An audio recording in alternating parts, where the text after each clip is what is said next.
সিরাত শিক্ষার আমাদের যে আয়োজন সেখানে আমরা যে বইটা নিয়ে এসেছি সেই বইটার সম্পর্কে দুটো কথা এবং সেই বইয়ে লেখকের একটা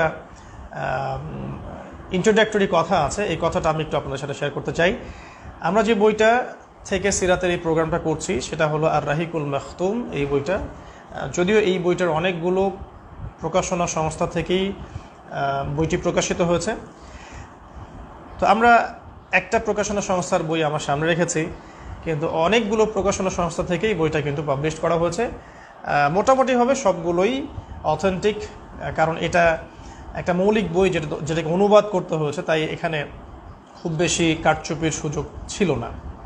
তো রাহিকুল মাখতুম বইটা সম্পর্কে বলতে চাই যে এই বইটা হচ্ছে 1396 হিজরিতে রাবেতা আলাম ইসলামিয়ার উদ্যোগে একটা আন্তর্জাতিক সিরাত কম্পিটিশন হয়েছিল। আন্তর্জাতিক সিরাতের উপর একটা প্রতিযোগিতা, সিরাতের পাণ্ডুলিপিগুলোকে একত্রিত করে বিখ্যাত রাইটাররা তারা জমা দিয়েছিলেন, তার মধ্য থেকে প্রথম, দ্বিতীয়, তৃতীয় এভাবে পুরস্কৃত করা হয়েছিল রাইটারদেরকে।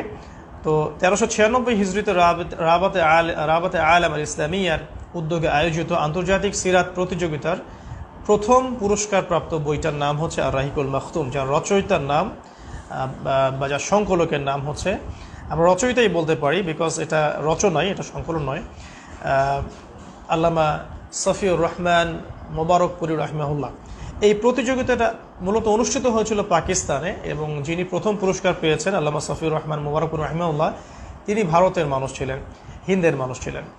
তো এখানে মোটামুটিভাবে 1182 কি 87টি পাণ্ডুলিপি জমা পড়েছিল, যার মধ্যে এই পাণ্ডুলিপিটা প্রথম স্থান অধিকার করেছে। তাই আপনারা বুঝতেই পারছেন যে বর্তমান সমসাময়িক প্রেক্ষাপটে বা সমসাময়িক আলেমদের মধ্যে, সমসাময়িক সিরাতের রচনাগুলোর মধ্যে আর রাহিকুল মাখতুম এবং আল্লামা সফিউর রহমান মোবারকপুরি এই দুটো নাম উজ্জ্বল নক্ষত্র হিসেবে আমাদের ইলমি অঙ্গনে আসলে প্রতিষ্ঠিত হয়ে আছে।